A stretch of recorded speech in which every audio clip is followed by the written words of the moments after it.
Welcome to Arc Intensive 2021. Been a long countdown and there's lots of months worth of planning going behind this.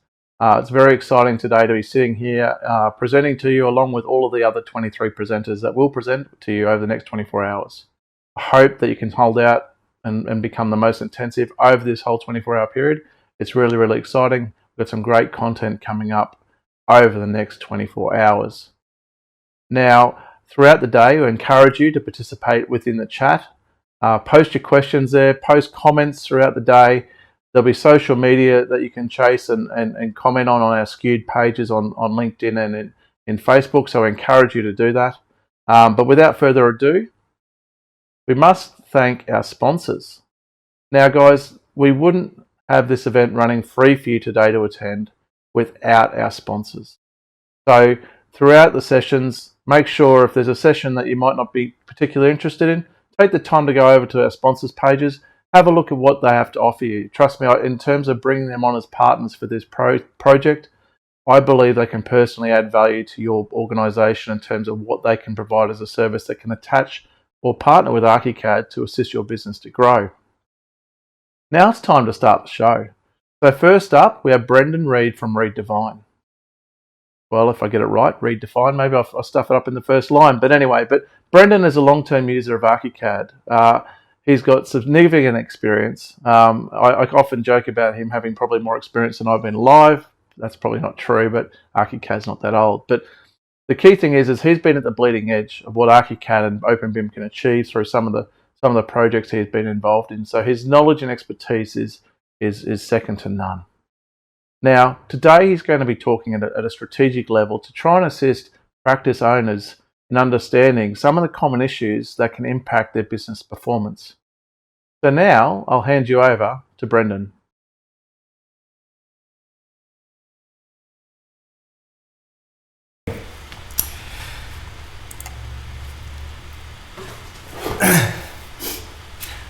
Thanks, Nathan. I'm very excited for this event and humbled to be given the first speaker spot. I hope I do it justice. Welcome everyone to session 1 of Arc Intensive 2021. As introduced, my name is Brendon Reid. I'm an Archicad consultant with a company called Redefine, and I'm here to present common issues impacting business performance. At the end of the session, my aim is for you to feel inspired to return to your practices and apply some of what you've learned to improve its performance. So, very quickly, I'm going to talk about these things to you today. I'm going to talk about myself a little bit and give you an introduction to who I am. I'm going to then preface my main topic of discussion with a little bit of industry insight, and then you can sort of see how these things relate to those. And then I'm going to give you that insight. And the insight's sort of based on this people process technology framework, and I'll talk a little bit more about that in a couple of future slides.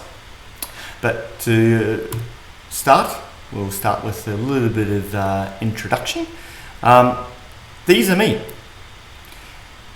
These are my avatars. The guy on the left there, he's my more artistic avatar. He's the guy that I was when I was working with an architecture delivering projects, and he was certainly more artistic than the guy in the middle, who was the more corporate side. He's the more strategic guy, the guy that you've seen probably more recently, and I don't wear a tie all that often, but it worked for the photograph. And then the guy on the right, he's the guy who's given me the grey hair, if anything. He's the guy that works pretty hard.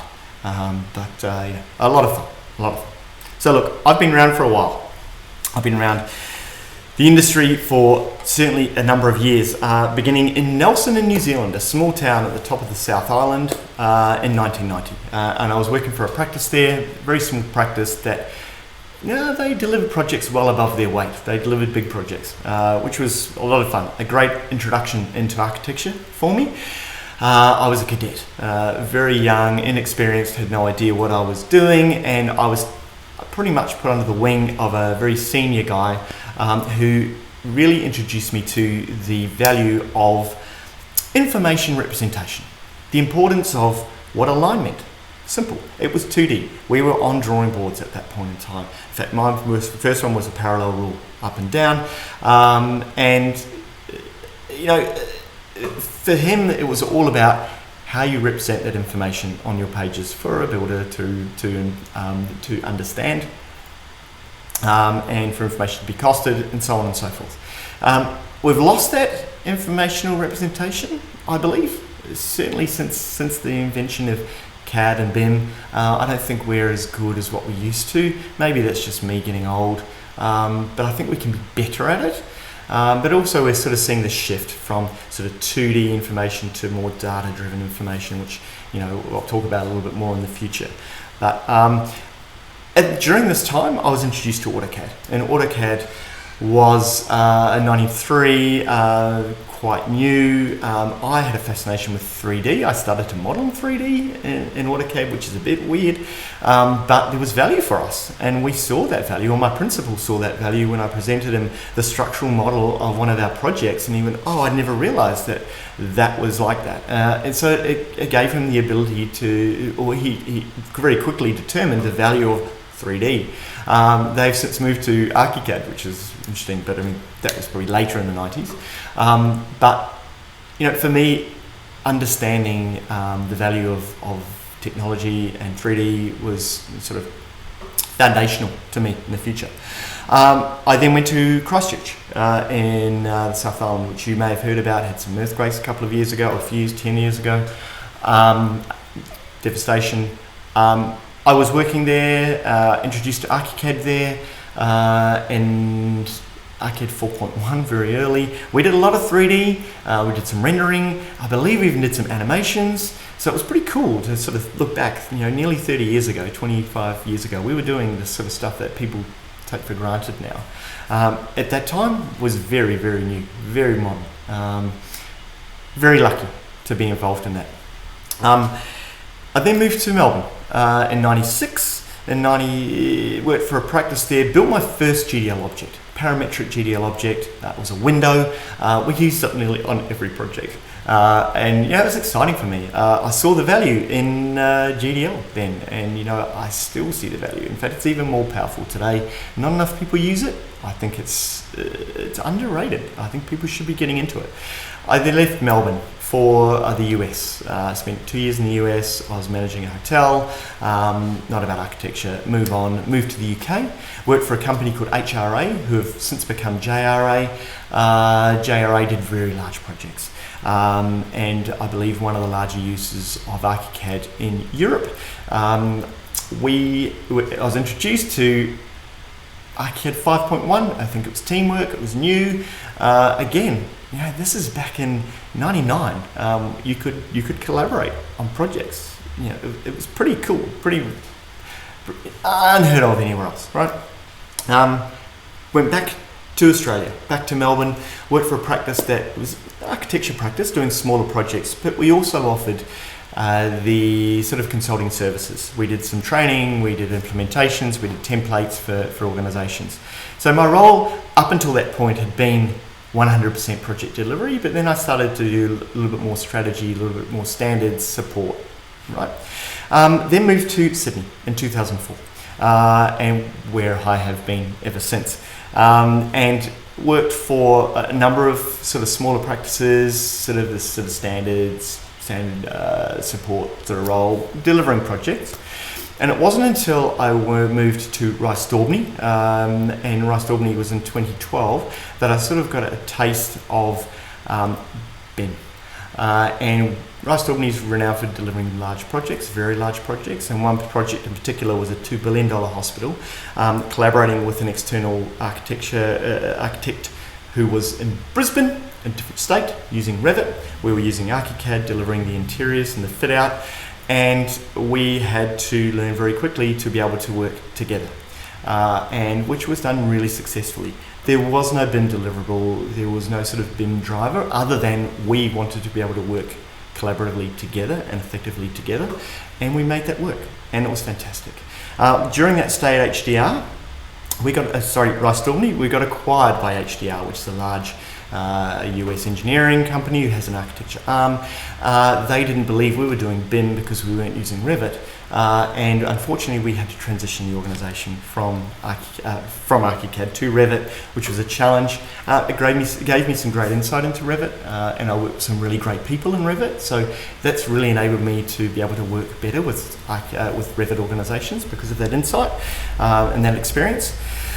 I have then, following that, I then went and worked for another reasonably large architecture practice, had offices across Australia and New Zealand, and then got an offer to work for Lendlease, a contractor here in Sydney, a very large contractor delivering billion-dollar projects. The interesting thing working with a contractor is that it gave me insight into the value of quality information. And it's a potential benefit to them. And there's a growing emphasis on design consultants meeting the needs of the client. There's also two other people in this relationship. There's the contractor and us, the design consultant. So design consultants will start to demand more and not just a handover.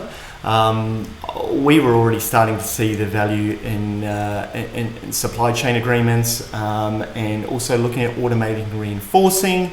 So that would require us to have really high quality information in order for us to sort of automate that process. Massively valuable for us. Contractors carry enormous risk in projects. They, in terms of cost, program, safety. And so, a QA'd, federated model, a high quality model is, if you can provide that to them, you then consider a design consultant of choice.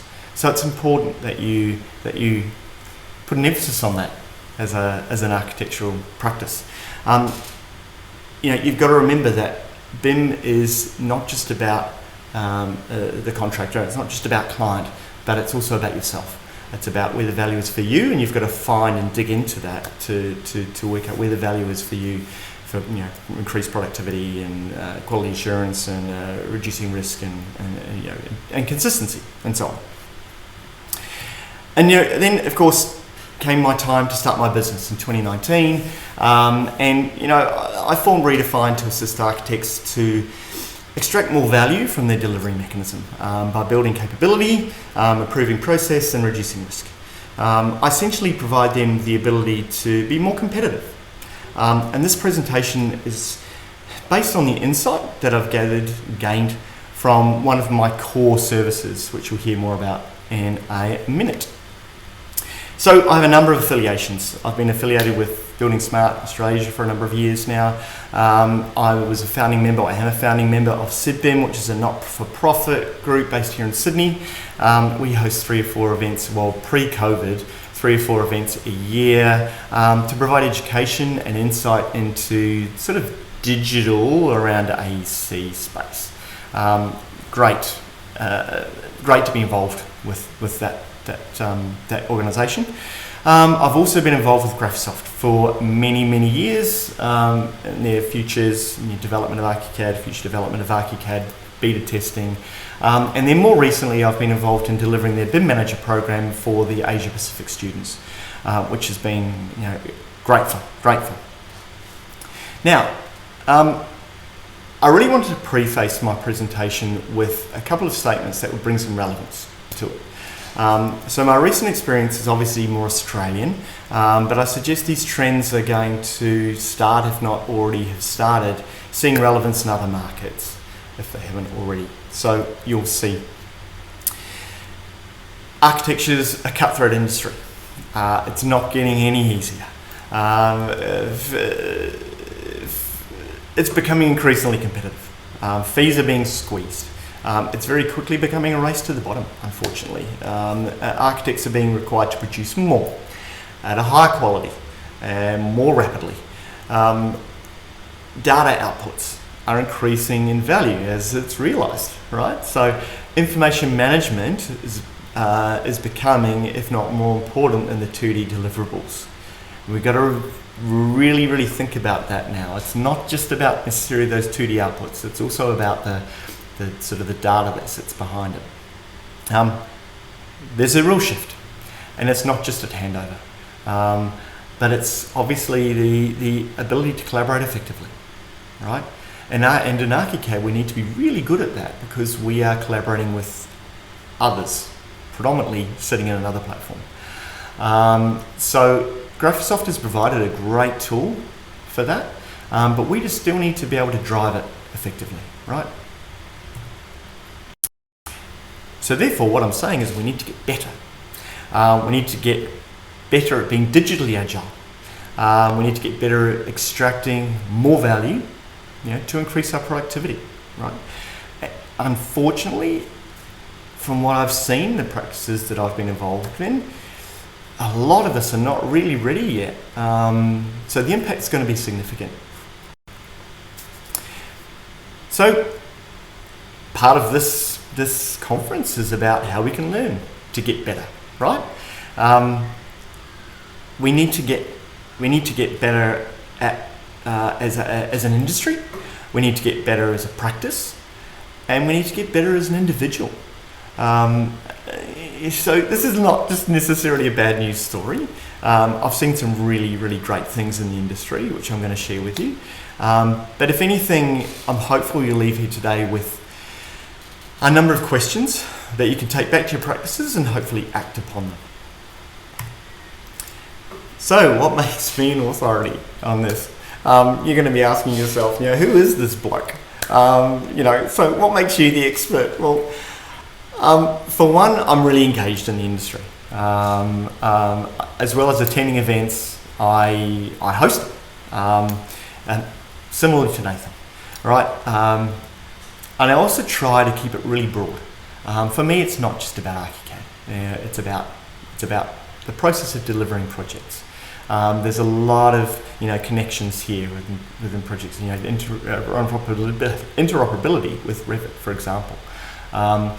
So it's really important to get that sort of broader view. So it's not just specifically about Archicad. Be really mindful of that. As a function of my business, I'm in constant communication with lots of people in the industry. So one of my core deliverables, one of my core services is to investigate a practice's delivery mechanism. And that involves me performing analysis on their Archicad template, a number of projects, library content, third-party add-ons, BIM cloud setup, user guides, learning repositories, and so on. In addition to that, I interview a cross-section of their employees, including business leadership, to gain an understanding of the practice's direction, their goals, objectives, what's working, what's not, where to find things. And in some cases, I've interviewed virtually everyone, which of course really provides us with a really great insight into their business. Now, we've performed many of these over the past few years, and it's sort of provided me with tremendous insight into the industry. So in effect, what we're doing is we're taking a people process technology approach, which paints a complete picture of the practice's status quo, where they're at currently.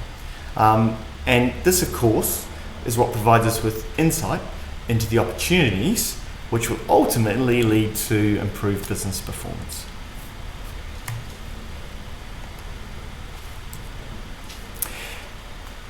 So in business, operational efficiency necessitates people, process, technology, all to be working in harmony, right? All to be in sync with one another. Your people perform the tasks described in the process by sometimes leveraging the technology.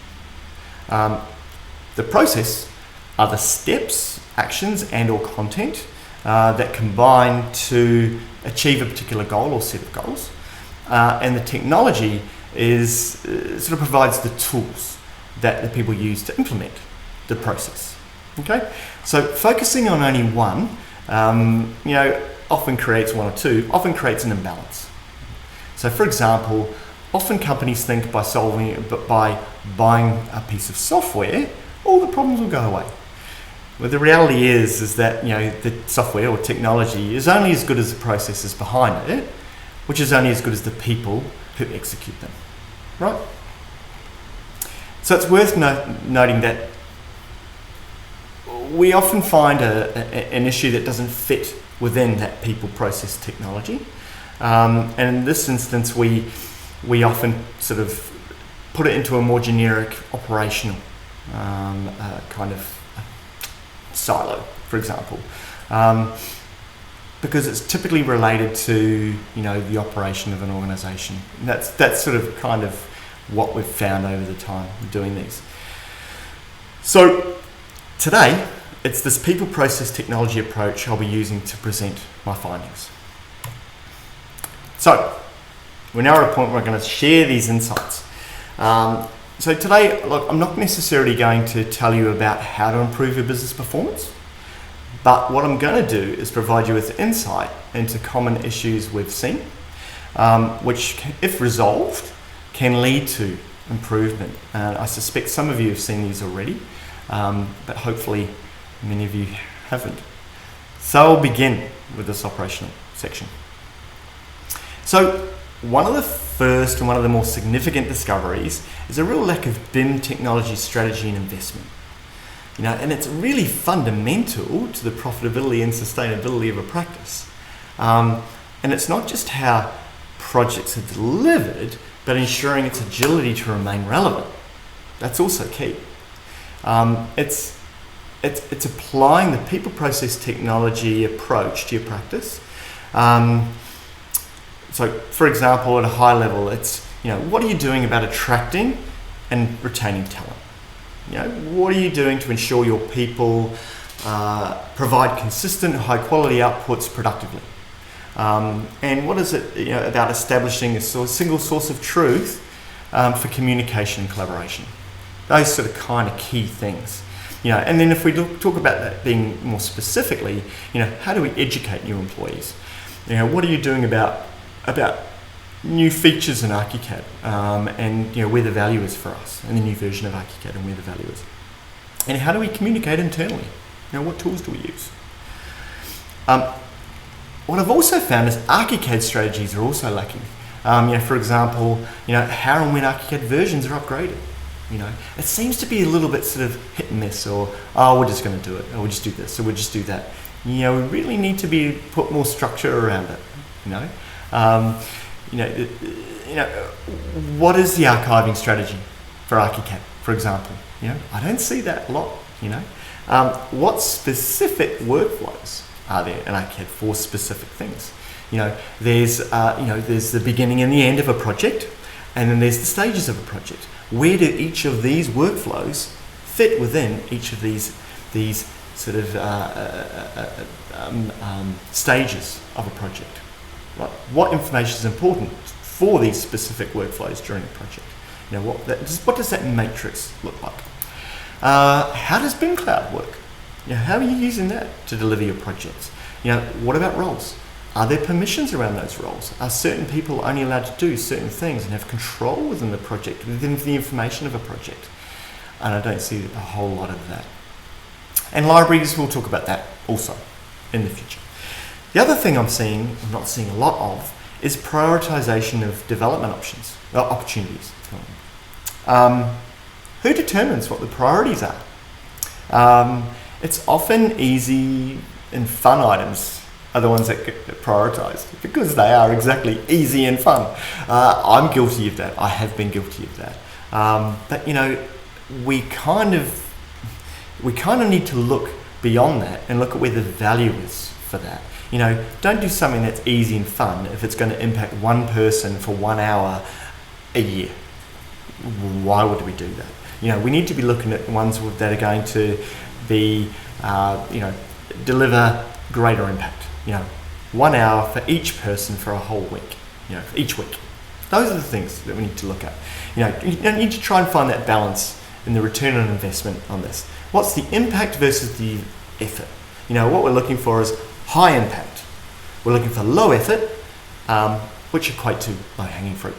Right? These are the things we need to be looking at. Siloed delivery is an interesting one. It happens more than I thought. I've only seen it once in the practices that I've been involved in, although one of the practices had talked about it happening previously. They moved away from it. So it's where you have two distinct teams. You have a design team and you have Archicad design team, and you have a delivery team. So the design team is involved up until sort of that planning approval documentation stage. And so they tend to be working more quickly under a much greater time pressure, and they're really kind of cut corners. The models are a bit rough and not great. Outputs are fine, right? But the documentation team have to pick up the pieces of that to deliver their tender documentation or their construction documentation, whatever that might be. They tend to be less efficient because they're picking up the pieces of the guys before. There's often, the team before haven't allowed for things like fire control rooms, water pump rooms, switch rooms, comms rooms, egress stairs, those things that really need to be considered, because at the end of the day, on the 2D output, as long as it looks right, it must be right, right? No. So it typically creates a culture, like an animosity between two teams, and that's what I've seen, which I didn't really like, which it concerned me. And really, to work, the design team need to understand what the requirements are for an actual building, the actual operation of a building, and they need to take responsibility for what they're doing in that design model. So there's some real sort of, I'm not necessarily saying it will work that way, but it has more of a chance of working that way, but I kind of don't think it works for practices. That's my personal opinion. People for me are super important. Without people, you don't have a business, right? So I'm going to talk about people today quite a bit. One of the things that I found, interesting things that I found in the businesses, is that it's sort of lacking accountability. Do employees have roles descriptions, and are they held to account with those? What are the responsibilities? What are the specific tasks that they have? What are their goals? And unfortunately, I don't really see a lot of this. I don't really see it enough, to be honest. Or if I do, there's no real sort of digital BIM overlay to them, right? Technology is fundamental here to architecture practices now, right? So, and it's evolving rapidly. So are the demands. So, therefore there needs to be, who's ensuring that the practice is continuing to improve the way it works, because it really needs to. Who's holding them to account to ensure that it's happening to the practice? What does the accountability look like? And if BIM digital technology is how projects are delivered, then we really must include it in those. And people need to be held to account, right? And I also found the business leadership don't engage with the BIM technology leadership, right, any more than any other employee, which is also interesting, even though what they're responsible for is fundamental to the business, right? So, this is either a function of the role and responsibility not taking that into account, or that leader not having enough time, or doesn't really have an understanding of technology at all, and they're just assuming they're delivering projects the way they always have. So in this case, I think business, the BIM technology lead needs to communicate, manage up, right? Engage with the business leader, let them know what's going on, and show them what's new, show them what's changing. I think it's really important. That's your responsibility to do that. Your practice and you in the industry would benefit from this change, right? Which is a great sort of segue into this sort of business leaders' lack of knowledge. It's a real mixed bag, right? Skills vary depending on typically how long they've been in architecture. The older generation haven't really grown up with it, right? And so they're really sort of lacking this technology knowledge. And I think it also depends on that technology leadership communicating, engaging up, as I was saying. I think it's really important and really for them to understand what you're doing and where the value is for them. They've had a business for likely a long time. They are probably quite strategic. If they understand technology, they can be strategic around the technology as well. There's a need for them to be engaged, right? For more than what I'm saying. It's core to the business. Technology is core to the business. So business leaders can feasibly enter into agreements, quite possibly blind to these sort of subtle data expectations. Do they know what they're signing up to? There are those sort of frustrating Revit deliverable expectations now that we're seeing and we're hearing about a lot. So leaders really need to feel confident that they can defend their position now, right? Have the fundamental knowledge how they're going to meet the requirement, and instill confidence to deliver, that they are going to be able to deliver, for example, right? Another thing is, spinning it on its head and turning that sort of roadblock into an opportunity. So, Mr. Client, why do you want Revit? Do you know that Revit has got a 3-year shelf life? I can provide you with a IFC file that has no shelf life. Typically, they want Revit because that's all they know, and all they want you to do is collaborate, or all they want you to do is do it in 3D. We can do more than that. We can do all of that plus, and it's just about communicating that to them. So that's why that business leadership really, really need to have that understanding and that knowledge. Technology leadership is kind of lacking industry engagement, as from what I've seen as well. A lot of these BIM managers, technology leaders, CAD managers, they don't really engage enough with the community. Some of you are here today, which is great. So you're hearing about it, but it's great that you're engaged. But I don't see it enough. There's a couple of good reasons why you should. One is it's great learning. How else do you know what's going on in the industry? How else can you be sure that you're at least meeting the industry's evolving expectations? How do you match up against your competitors? It's great to have those chats with those individuals. Sure, the last year's been a pain. It's difficult to meet up with others in other parts of the world and have those conversations, but definitely start doing that more so as we become out, as the world comes out of lockdown. It's certainly a really important thing for you to do for your practice and for your own knowledge and self-improvement. How else do you solve problems? What software is in the industry? What new software could be of value to you? And it's great for the industry because you're sharing with them as well. The worst thing you can do is keep that information for yourself. We need to share. Meaning, when you come back to your office, share that information with everyone. Don't keep it to yourself. It's really important, really important. Something else I've seen in practices is that they really get stuck, locked in doing things the way they always have. And that's probably because it's easier.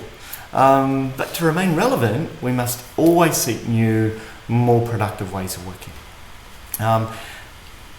And often these new ways can fail, right? Which leads to risk and a loss in productivity.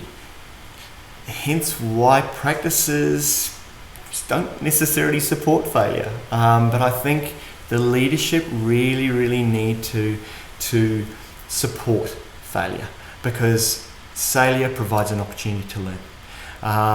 And it often provides opportunity into other opportunities and insight into other opportunities, which can lead to, again, better ways of working, right? So we really, really need to support that. We need to have a culture to support that. We also need to learn to test quickly and fail quickly. We need to really try and build that culture into our organisations. Something else I found in the industry is that there's really not enough education internally. Yes, we can go to events like this, but what's happening internally? How are we teaching workflows to people in their organisations? How are we teaching people the way we always want to work?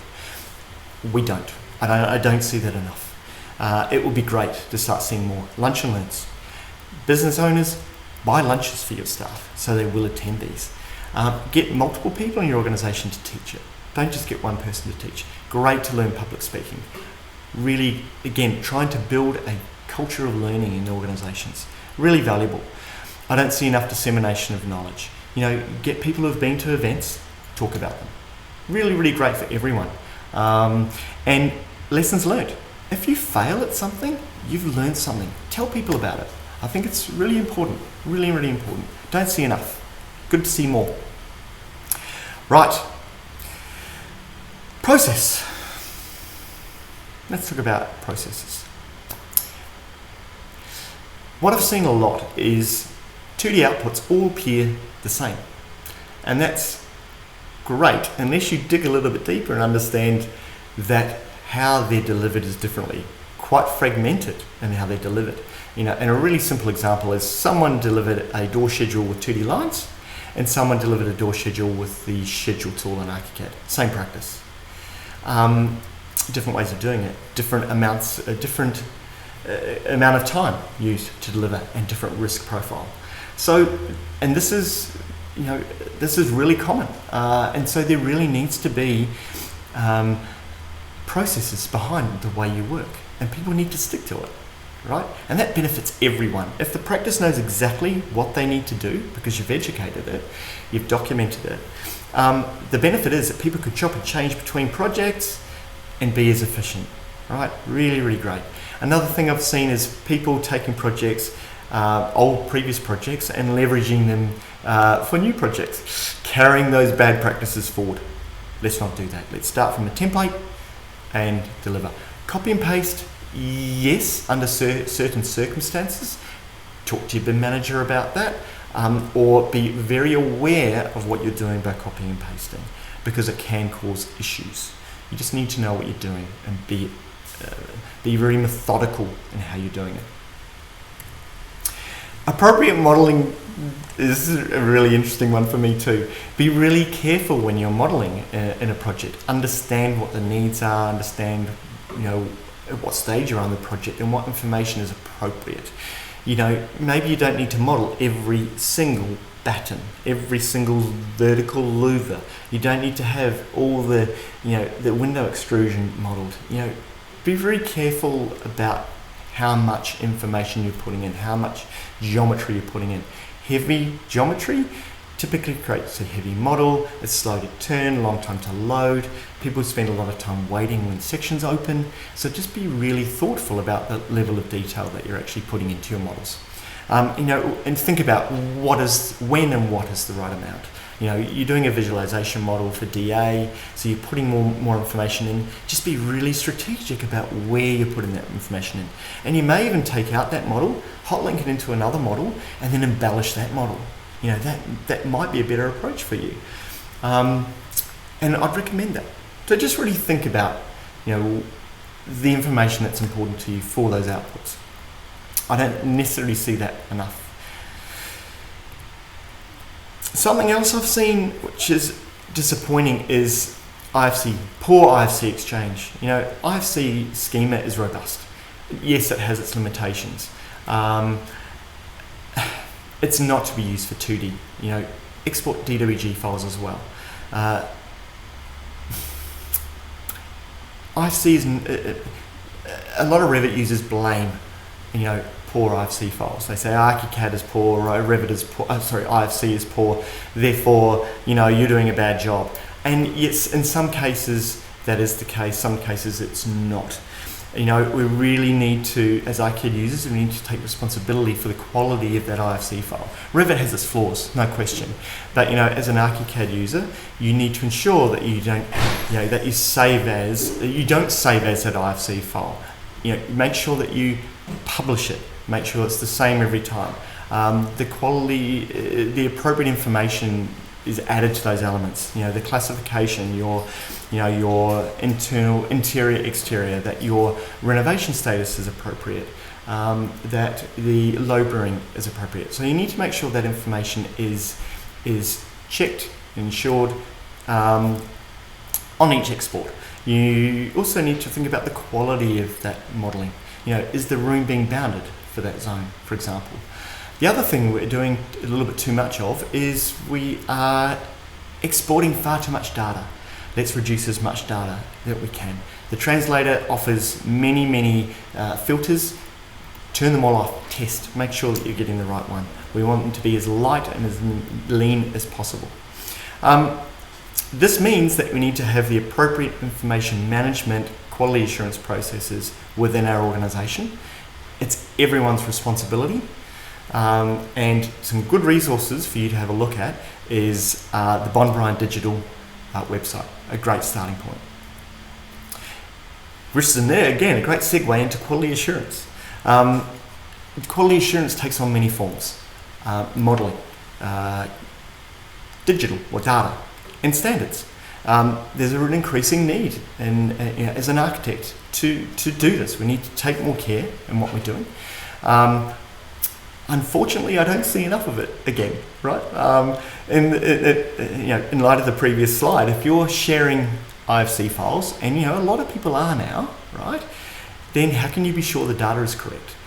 So these people who I've been working with have said, yeah, we share IFC files, yet in their template or in the files that I've looked at, they don't have any schedules to quality assure that the data is correct for that appropriate IFC file. So we really, really need to think about that. It's so important now.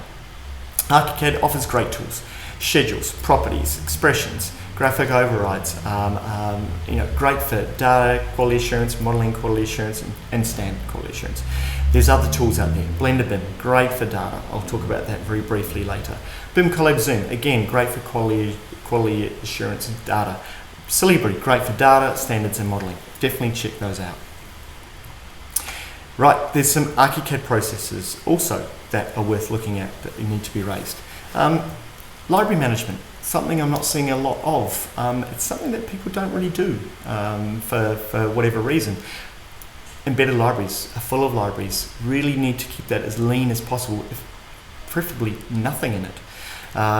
Let's be really clear about having a project-specific library. Any library objects that you have for that project reside in the project-specific library. I'm seeing a lot of duplicates. Please, duplicates are really horrendous. When you're creating a new object, make sure that you don't do it in your Windows folder or your Mac folder. Do it from within Archicad. Open an object, save as. Right? That's a simple way to do that. And when you're downloading objects from the internet, just make sure that they are vetted before being used. I've seen one instance. I saw a 25 meg GDL object, right? And people wondering why the file is slow. Be really, really careful. And they also bring attributes with them, which just they flood the file with data that you don't need, right? Really important. Zones. I don't see a lot of zones being used, which is really interesting too. Zones have got incredible value. Room naming, for one. Automated internal elevations naming, which is great. Areas, obviously. There's opportunities, visual opportunities using graphic overrides, changing the way they appear. There's great quality assurance as well. Meeting a brief requirements. Being able to count the number of chairs in a room and compare that against your brief. Some really great value in using zones. Also, minimum daylight. You can check the area against the area against a window area. Some great stuff in zones. Templates. Really interesting with templates. I find templates are typically the newest version saved as. The previous version saved as new. Archicad 23, opened up in 24, saved, done. And that's not a new template, guys. A new template is where you've taken consideration of the new features, new tools, and then introduced new processes into the template, and then educated them to your organisation. I think there's some real things missed here that really need to be addressed, I think. The other one is naming conventions. I find also really interesting. You have views in your view structure. Make sure that it's, everyone's consistently using the same views, the view naming, the folder structure naming, so everyone knows where everything is. Really nice way to be able to navigate your way around a project. Your attributes, make sure that the naming of attributes is appropriate. Create a new line type. Lowercase d dash, uppercase d dash, underscore dashed, underscore dash times 2. Let's try and keep it as simple as possible. It prevents us from having duplicates. Duplicates are a pain. Favorites. You could have 500 favorites in your template. How do you structure those favorites appropriately? need to think about that. Graphic overrides. We're doing a lot more graphic overrides than we ever have before. Let's make sure that those graphic overrides are named appropriately so we can find them and so we don't end up having duplicates again, right? Automation is interesting. I don't really see a lot of automation. We're not using the inherent information in our elements, enough. For example, in a wall, you have data that sits within the wall that can be used to visually represent it differently. You can label it, tag it, and so on. As I said before, internal elevations using zones. The names can be automated from the zone. I am seeing quite a lot of project information, or the project information dialogue being used more for title blocks, which is great. I am still seeing people doing title blocks manually. Not so great. Leading to revisions. I don't see enough people using the revision manager. Revision manager is incredibly powerful and flexible. It's got certainly a higher rate of learning required. Once you get there, it's excellent. Technology. What am I seeing in technology? I'm seeing Teams used really well in a lot of organizations for their internal communication. It's searchable and it's really simple to use. Images, and I'm using it at a project level, and I'm using it more for sort of digital communication and support within organizations. Really worth having a look at if you're not using it. There's likely to be an equivalent in G Suite if that's your one of choice. SharePoint, again, there's a G Suite alternative. Great to have an online repository of your user guides that then can be connected to a menu inside Archicad if you want to. Much rather having that than a 500-page manual that's sitting underneath someone's monitor to prop it up. Much better to have it online. Definitely we're recommending that. Quality assurance tools out there. There's BIM Collab Zoom, great for data, quality assurance and checking data. Great 3D engine, worth having a look at. Celebri is another tool that's been talked about for many, many years. There's not many other tools like it. Incredible array of rules that you can write for geometry, spatial relationships, and data, ensuring data is that the data formatting in context is correct. And then there's Blender BIM. And Blender BIM, again, it's open source, so therefore it's free, enables you to check through rules, predominantly around data only at this stage, worth having a look at. It's an excellent tool. What I'm also seeing is a really broad use of Enscape as a 3D rendering engine. Fantastic. Love to see that more. It's a great tool. They're a sponsor of this event, I believe. So unfortunately, it's not available for Mac. We need to be jumping up and down about that, guys. So before I wrap up, I wanted to leave you with some questions to take away, as I believe you don't learn unless you question. So reflecting on the insight that I've provided today, I want you to think about what your next steps might be. So ask yourself these questions. Take away these questions. What mechanisms are in place to ensure technology is being used to its fullest in your organisation? Does the business leadership drive technology? Is there accountability in the employees' roles and responsibilities? Is there scope to challenge the way you work, the way people work? Is there a mechanism to capture and disseminate new ways of working? And how do people learn? And I suppose the last is, what are you going to do about it? So hopefully this presentation has identified some issues in your practice, which now obviously provides you an opportunity to address them. And of course, thinking about business performance being impacted by more than just a tool. There's many layers to this. A business is a complex system of moving parts. It's not just about the tools that you have, it's about how they're used and the people that use them. It's the combination of ensuring that a business is strategic, people have accountability, these people are continually educated, and that their voice is heard. And that's me. Thank you very much. Nathan, back to you.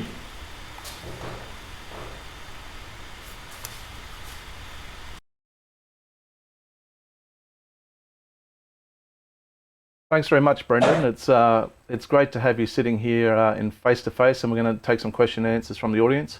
But before we get into the questions, first of all, I want to raise awareness to those that are watching right now that may not be logged into the chat. So obviously the chat bar is on the right-hand side beside the live stream that you can see right now. If you can just log into the chat so you can actually participate in the comments and watch the comments as they're coming through. Now, there might be some times where you may need to refresh throughout the day. So if you do need to refresh, you will need to re-log in. Please don't be concerned. This is just a cookie and privacy thing Vimeo have. You're not signing up to Vimeo or anything like that, but it's something that we've got in place to enable that. So, Brendon, thanks very much for a great presentation, mate. It's full of gold knowledge there that, as we both know with our experiences in dealing with practices and working with, there's a lot that goes into getting this right. And one of the things that, we'll start at the top with the questions. And one of the things I found really interesting and entertaining was, Matthew Johnson's question at the start about his sarcasm. He put his sarcasm hat on and talks about the concept of, people out there buying, Revit and think they're doing BIM. I think the same thing occurs sometimes a lot when people buy an Archicad license. They think by buying a piece of software, they've done everything. And I think that's kind of a really important point, and why I think that people need to really listen to the presentation today to understand that it's a lot more than just buying the tool. It's actually the whole process attached to that. No, I agree. Thank you. Now, Gord has a controversial question as well, and he's like, in your opinion, what's the major advantage of Archicad over Revit? I don't know if I want to go into that today. And how long have you got? Well, we only have about 10 minutes for questions, okay? And I don't think that's actually going to turn into a lot longer conversation. Now, a really interesting thing, and this is a plug for an event back in September. I'll be doing a presentation of Archicad versus Revit at Built in Sydney. It's going to be myself along with another gentleman who's a Revit expert, where we actually compare this thing side by side. So that's when you can see for your business which one is actually better. Now, Min's actually got a really good question here, and I think it's one of these that are pertinent to why people are sitting here and watching today and wanting to learn. Min wants to know, what's the advice that you'd give someone that's starting their journey in BIM management, lacks all of this experience? So what would be your suggestion to them, Brendon? Surround yourself with the people, find a mentor. And I think even us old blokes still surround ourselves with as many people as we can, a cross-section of people, leaders in the business, get as much experience as you can from those younger guys, from those older guys. And don't be the single decision maker. Make it a democratic, take a democratic approach to those sorts of things. Immerse yourself in the community. Get out there, experience, go, attend events exactly like this one. I think just immerse yourself and bring as many people together. I think that's probably the easiest way, the best advice that I'd give. Yeah, no, it is, and be open to learning. I think that's the key thing. Now, Matthew and David have placed similar comments or questions in the chat around naming conventions. Naming conventions is always a fun thing, specifically here in Australia, where we actually don't have any national code. No, that's right. At least in the UK, they do have naming standards, British standards in place for naming of objects. Here in Australia, we've got nothing. Yeah.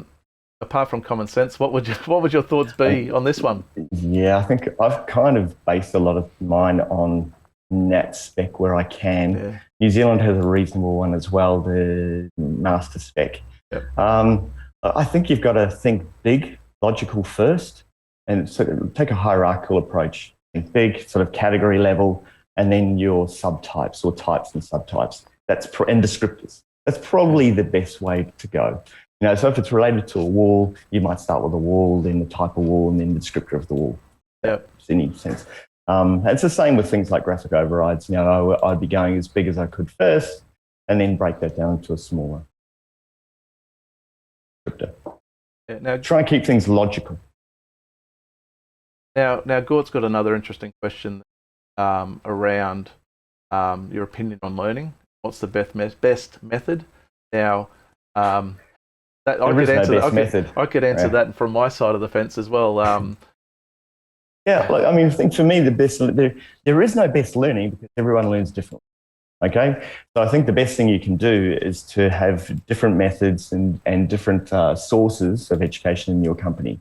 Have lunch and learn sessions. Have a weekly or fortnightly lunch and learn session, half an hour, maybe an hour.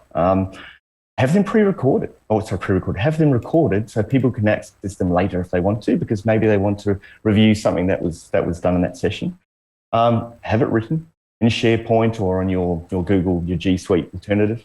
And also, then there's also instructor-led type ones. Yeah. So I think the best way is actually all of those. Yeah, well, because everyone learns differently. Well, yeah. With the work that I've done in education, we worked with a pedagogy expert, and there are the different methods of learning, and every person's unique. So any good course has different methodologies of learning and teaching, and some of it's, as you said, lecture-led, in terms of point. There's learning by doing, and then there's social learning, which all of those things. But the one recommendation I think that you made just then, to me, sounds true, and it's something I've also told my clients as well when I've worked with them, that as part of their internal training processes, screen capture and record that session so that although the staff that were there that day took in that information, think about the staff that were away on holidays or sick that day, or even new staff, new staff, and even the people that were at the session might want to recall what they actually learned, because they're not going to remember that whole session anyway. And that's why keep them small, keep them short. I think it's really, really important to do. Keep it as short, succinct as possible. Demonstrate examples where you can, I think, is also really important, so people can actually relate to what it is. I want to scroll through and see if other things. Why is Revit dominant in the USA? Well, in all honesty, I could answer that one quite easily, and it's not really relevant to. And if anyone has any further questions for Brendon after we have to finalise this Q&A, put them in the chat, and Brendon can answer you afterwards. Or feel free to reach out to him through his social media on LinkedIn. Sure, Brendon, you'd be happy with that. But the one reason why I think apparently people transition Revit, okay, now this is just my personal opinion, is because all of these practices use AutoCAD. And they're used to dealing with the supply that they've dealt with their whole practice, and people fear change. So they just think, well, this software reseller is saying I'm using AutoCAD, now it's time to change over to Revit, same software supplier. So they just assume that that's the right thing to do. Every single practice around the world nearly used AutoCAD. Even my practice when I was working in 2D at Fulton Trotter. But we transitioned to Archicad because for us it was the better solution. Because we actually did a bit of investigation rather than just going, don't follow the sheet. The reseller says this is what I'm going to do because I'm working. I deal with them already. That's what I'm going to do. But that would be my suggestion as to why it's just dominant. And they're a massive marketing powerhouse. Their home is in the US. And Min, I guess the other thing to kind of comment on your comment is Revit isn't actually dominant everywhere. In Europe, Germany, where everyone's asleep right now, or there's actually a few people that are on watching at this time of the morning, Archicad is actually quite dominant in a number of countries within Europe. And actually, I think New Zealand at one stage was a large percentage of users were Archicad rather than Revit. So, Brendon, I think it's also the exposure. Get involved in these sessions more and sort of talk about Archicad more. Get on social media, talk about it. That's what this event's all about. It's help building the community and bringing people together to learn and realise that they're not alone. But Brendon, thank you very much for your time. Thank you. Greatly appreciate your presentation. Great start to the day, and I look forward to. I hope that you can. If anyone has any further questions, please put them into the chat. Remember just to sign into the chat to be able to see the chat and participate. I want to see comments all day. It'll make my day a lot easier because I can see that there's people that are actually awake and watching, and I'm not just staying awake. You can staying awake for nothing. But anyway, thanks once again, Brendon, and look forward to seeing everyone another 23 times. Thanks a lot.